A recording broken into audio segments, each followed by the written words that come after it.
राधे राधे। आप सबके हृदय में स्थित परमात्मा को प्रणाम करके आज हम श्रीमद् भागवत महापुराण के छठा अध्याय प्रारंभ कर रहे हैं। ब्रह्मादि देवताओं का कैलाश जाकर श्री महादेव जी को मनाना। श्री मैत्रेय जी कहते हैं, विदुर जी, इस प्रकार जब रुद्र के सेवकों ने समस्त देवताओं को हरा दिया और उनके संपूर्ण अंग प्रत्यंग, भूत, प्रेत, त्रिशूल, पट्टिश, खड़ग, गदा, परिघ और मुद्गर आदि आयुधों से छिन्न भिन्न हो गए, तो वे ऋत्विज और सदस्य सहित बहुत ही डर कर ब्रह्मा जी के पास पहुंचे और प्रणाम करके उनको सारा वृत्तांत सुनाए। भगवान ब्रह्मा जी और सर्वांतर्यामी श्री नारायण पहले से ही इस भावी उत्पात को जानते थे। इसी से वे दक्ष के यज्ञ में नहीं गए थे। अब देवताओं के मुख मुख से वहां के सारे बातें सुनकर उन्होंने कहा, देवताओं, परम समर्थ तेजस्वी पुरुष से कोई दोष बन भी जाए तो भी उसके बदले में अपराध करने वाले मनुष्य का भला नहीं हो सकता।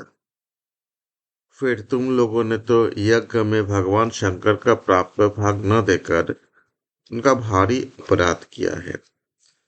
परंतु शंकर जी बहुत शीघ्र प्रसन्न होने वाले हैं, इसलिए तुम लोग शुद्ध हृदय से उनके पैर पकड़ कर उन्हें प्रसन्न करो, उनसे क्षमा मांगो। दक्ष के दुर्वचन रूपी बाणों से उनका हृदय तो पहले ही बिंध रहा था, उस पर उनके प्रिय सती जी का वियोग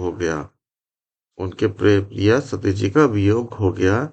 इसलिए यदि तुम लोग चाहते हो कि वह यज्ञ फिर से आरंभ होकर पूर्ण हो, तो पहले जल्दी जाकर उनसे अपने अपराधों के लिए क्षमा क्षमा मांगो।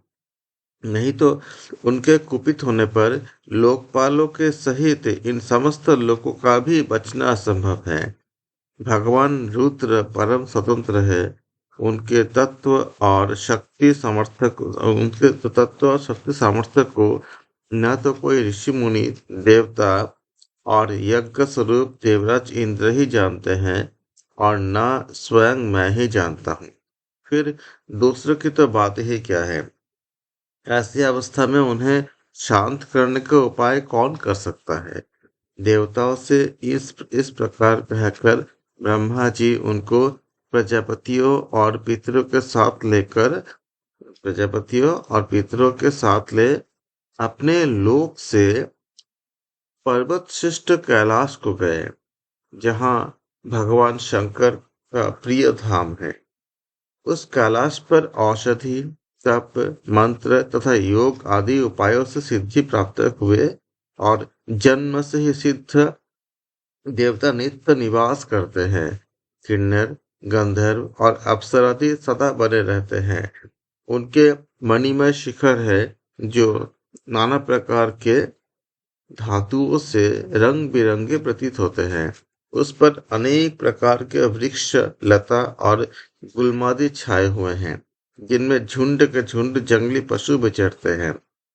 वहां निर्मल नदी, जल के अनेकों झरने बहते हैं और बहुत सी गहरी कंदरा और ऊंचे शिखरों के कारण वह पर्वत अपने प्रियतमा के साथ विहार करती हुई सिद्ध पत्नियों का क्रीड़ा स्थल बना हुआ है। वह सब और मोरों के चारों तरफ मोरों के शोर, मदाग्न मदांध भ्रमर के मदांध भ्रमरों के गुंजर, कोयल की कुहू कुहू ध्वनि तथा अन्यान्य पक्षियों के कलरव से गूंज रहा है। उनके कल्पवृक्ष अपनी ऊंची ऊंची डालियों को हिला हिलाकर मानो पक्षियों को बुलाते रहते हैं, तथा हाथियों के चलने फिरने के कारण वह कैलाश स्वयं चलता हुआ सा और झरनों की कलकल ध्वनि से बात करता हुआ सा जैसे जान पड़ता है।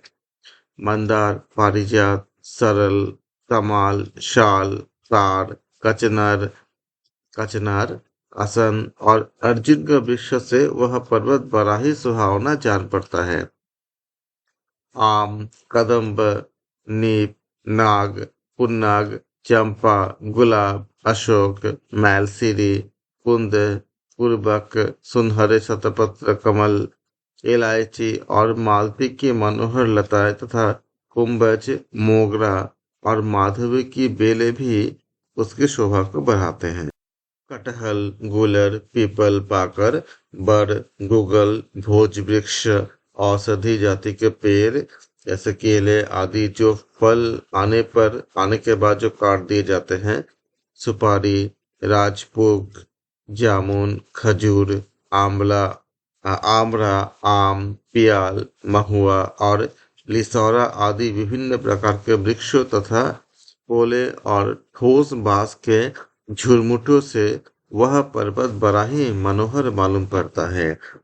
उसके सरोवरों में कुमुद, उत्पल, कलहार और शतपत्र आदि अनेक जातियों के कमल खिले रहते हैं।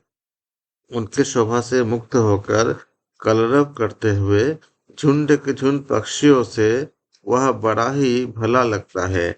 वहां जहां तहां हरिन, बानर, सुअर, सिंह, रीछ, शाही, नीलगाय, शरभ, बाघ, कृष्णमृग, भैंसे, कर्णांतर, एक पत्र, अश्वमुख, भेड़िए तथा कस्तूरी मृग घूमते रहते हैं और वहां के सरोवरों के तट केलों की पंक्तियों से घिरे होने के कारण बड़ी शोभा पाते हैं। उनके चारों ओर नंदा नाम की नदी बहती है, जिसका पवित्र जल देवी सती के स्नान करने से और भी पवित्र और सुगंधित हो गया है। भगवान भूतनाथ के निवास स्थान उस कैलाश पर्वत की ऐसी रमणीयता देखकर देवताओं को बड़ा आश्चर्य हुआ। वहां उन्होंने अलका नाम की एक सुरम्यपुरी और सौगंधिक वन देखा, जिसमें सर्वत्र सुगंध फैलाने वाले सौगंधिक नामक कमल खिले हुए थे। उस नगर के बाहर की ओर नंदा और अलकनंदा नाम की दो नदियां हैं। वे तीर्थपाद श्री हरि के चरण रज के संयोग से अत्यंत पवित्र हो गई है। विदुर जी, उन नदियों में रति विलास से थकी हुई देवांगनाएं अपने अपने निवास स्थान से आकर जल क्रीड़ा करती है और उसमें प्रवेश कर अपने प्रियतमों पर जल उलीचती हैं। स्नान के समय उनका तुरंत का लगाया हुआ कुछ कुमकुम धुल जाने से जल पीला हो जाता है और कुमकुम मिश्रित जल को हाथी प्यास न आने होने पर भी गंध के लोभ से स्वयं पीते हैं और अपनी हथिनियों को भी पिलाते हैं। अलकापुरी चांदी, सोने और बहुमूल्य मणियों के सैकड़ों विमान छाए हुए थे, जिनमें अनेकों यक्ष पत्नियां निवास करती हैं। इनके कारण वह विशाल नगरी बिजली और बादल से छाए हुए आकाश के समान जान पड़ती थी। यक्षराज कुबेर की राजधानी उस अलकापुरी को पीछे छोड़कर देवगन सैगंधिक सौगंधिक वन में गए। वह वन जो सैगंधिक वन है, वह वन रंग बिरंगे फल, फूल और पत्तों वाले अनेकों कल्प वृक्ष से सुशोभित था। उसमें कोकिल आदि पक्षियों का कलरव और भौरों का गुंजन हो रहा था तथा राजहंस के परम प्रिय कमल कुसुमों से सुशोभित अनेकों सरोवर थे। वह वन जंगली हाथियों के शरीर की रगड़ लगने से घिसे हुए हरिचंदन वृक्षों का स्पर्श करके जो ऐसे वृक्ष होते हैं, उनका स्पर्श करके चलने वाली सुगंधित वायु के द्वारा यक्ष पत्नियों के मन को विशेष रूप से मथे डालता था। बावलियों की सिरिया बैदुरिया मणि की बनी हुई थी, उनमें बहुत से कमल खिले हुए थे। वहां अनेकों किमपुरुष जी बहलाने के लिए आए हुए थे। इस प्रकार वन की शोभा निहारते जब देवगन कुछ आगे बढ़े, तब उन्हें पास ही एक वटवृक्ष दिखलाई दिया। वह वृक्ष 100 योजन ऊंचा था तथा उसकी शाखाएं 75 योजन तक फैली हुई थी। सब 75 मतलब 75 योजन तक फैली हुई थी। उसके चारों ओर सर्वदा अविचल छाया बनी रहती थी। इसलिए घाम का घाम का कष्ट कभी नहीं होता था तथा उसमें कोई घोंसला भी न था। उस महायोगमय और मुमुक्षुओं के आश्रयभूत वृक्ष के नीचे देवताओं ने भगवान शंकर को विराजमान देखा। वे साक्षात क्रोधहीन काल के समान जान पड़ते थे। भगवान भूतनाथ का श्रीअंग बड़ा ही शांत था। सनंदनादि शांत सिद्धगण और सखा यक्ष राक्षसों के स्वामी कुबेर उनकी सेवा कर रहे थे। जगतपति महादेव जी सारे संसार के सुहृद स्नेहवश सबका कल्याण करने वाले हैं। वे लोकहित के लिए ही उपासना, चित्त की एकाग्रता और समाधि आदि साधनों का आचरण करते रहते हैं। संध्याकालीन मेघ सी कांति वाले शरीर पर वे तपस्वियों के अभिष्ट चिन्ह भस्म, दंड, जटा और मृगचर्म एवं मस्तक पर चंद्रकला धारण किए हुए थे। वे एक कुशासन पर बैठे थे और अनेकों साधु श्रोताओं के बीच में श्री नारद जी के पूछने से सनातन ब्रह्म का उपदेश कर रहे थे। उनका बायां चरण दाई जांघ पर रखा था। वे हाथ बाएं घुटने पर रखे, कलाई में रुद्राक्ष की माला डाले तर्क मुद्रा से विराजमान थे। वे योगपट काठ की बनी हुई टेकनी का सहारा लिए एकाग्र चित्त से ब्रह्मानंद का अनुभव कर रहे थे। लोकपालों के सहित समस्त मुनियों ने मननशीलों में सर्वश्रेष्ठ भगवान शंकर को हाथ जोड़कर प्रणाम किए। यद्यपि समस्त देवता और दैत्यों के अधिपति भी श्री महादेव जी के चरण कमलों की वंदना करते थे, तथापि वे श्री ब्रह्मा जी को अपने स्थान पर आया देख तुरंत खड़े हो गए और जैसे वामनावतार में परम पूज्य विष्णु भगवान कश्यप जी की वंदना करते हैं, उसी प्रकार सिर झुकाकर उन्हें प्रणाम किया। इसी प्रकार शंकर जी के चारों ओर जो महर्षियों सहित अन्यान्य सिद्धगण बैठे हुए थे, उन्होंने भी ब्रह्मा जी को प्रणाम किया। सबके नमस्कार कर चुकने के पर ब्रह्मा जी ने चंद्रमौली भगवान से, जो अब तक प्रणाम की मुद्रा में ही खड़े थे, हंसते हुए कहा।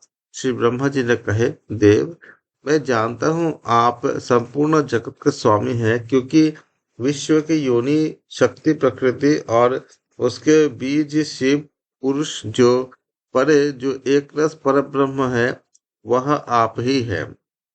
भगवान, आप अपनी मकड़ी के समान ही अपने स्वरूप भूत शिव शक्ति के रूप में क्रीड़ा करते हुए लीला से ही संसार की रचना, पालन और संहार करते रहते हैं।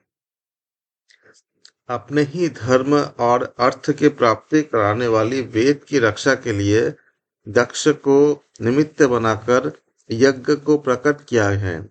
आपकी ही बाधी हुई ये वर्णाश्रम की मर्यादाएं हैं, जिनका नियमनिष्ठ ब्राह्मण श्रद्धा पूर्वक पालन करते हैं। मंगलमय महेश्वर, आप शुभ कर्म करने वाले होते हैं, उनको स्वर्गलोक अथवा मोक्ष प्रदान करते हैं, तथा पाप कर्म करने वाले को घोर नरक में डालते हैं। फिर भी किसी व्यक्ति के लिए इन कर्मों का फल उल्टा कैसे हो जाता है? जो महानुभाव आपके चरणों में अपने को समर्पित कर देते हैं, जो समस्त प्राणियों में आपकी ही झांकी देखते हैं और समस्त जीवों में अभेद दृष्टि से आत्मा में ही देखते हैं, वे पशुओं के समान प्राय क्रोध के अधीन नहीं होते। जो लोग भेद बुद्धि होने के कारण कर्मों में ही आसक्त हैं, जिनकी नीयत अच्छी नहीं है, दूसरों की उन्नति देख जिनका चित्त दिन रात पूरा रहता है, और जो मर्म भेदी अज्ञानी अपने दुर्वचनों से दूसरे का चित्त दुखाया करते हैं। आप जैसे महापुरुषों के लिए उन्हें भी मारना उचित नहीं है, क्योंकि वे बेचारे तो विधाता के मारे हुए ही है। देवदेव भगवान कमलनाथ की प्रबल माया से मोहित हो जाने के कारण यदि किसी पुरुष की कभी किसी स्थान में भेद बुद्धि होती है, तो भी साधु पुरुष अपने जो साधु पुरुष होते हैं अपने पर दुख कतार स्वभाव के कारण उस पर कृपा करते ही हैं। दैववश जो कुछ हो जाता है वे उसे रोकने का प्रयत्न नहीं करते। प्रभु, आप सर्वज्ञ हैं। परम पुरुष भगवान की दुस्तर माया ने आपकी बुद्धि का स्पर्श भी नहीं किया। अतः जिनका चित्त उसके वशीभूत होकर कर्म मार्ग में आसक्त हो रहा है, उनके द्वारा अपराध बन जाए तो भी उन पर आपको कृपा करनी ही चाहिए।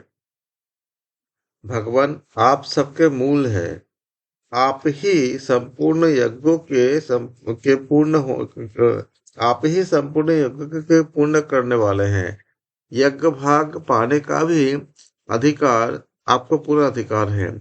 फिर भी इस दक्ष यज्ञ के बुद्धिहीन याजकों ने आपको यज्ञ भाग नहीं दिया। इसी से यह आपके द्वारा विध्वस्त हुआ है। अब आप इस संपूर्ण यज्ञ का पुनरुद्धार करने की कृपा करें। प्रभु, ऐसा कीजिए जिससे यजमान दक्ष फिर जी उठे, भग देवता को नेत्र मिल जाए, भृगु जी के दाढ़ी मूछ आ जाए और उषा के पहले के समान ही दांत निकल आए।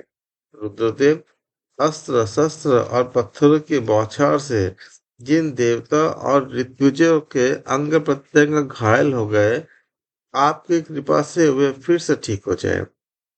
यज्ञ संपूर्ण होने पर जो कुछ शेष रहे वह सब आपका भोग होगा। यज्ञ विध्वंस यज्ञ विध्वंसक, आज यह यज्ञ आपके ही भाग से पूर्ण हो। इस प्रकार श्रीमद् भागवत महापुराण के चतुर्थ स्कंद के छठा अध्याय समाप्त हुए। कल हम करेंगे सातवां अध्याय, दक्ष यज्ञ की पूर्ति।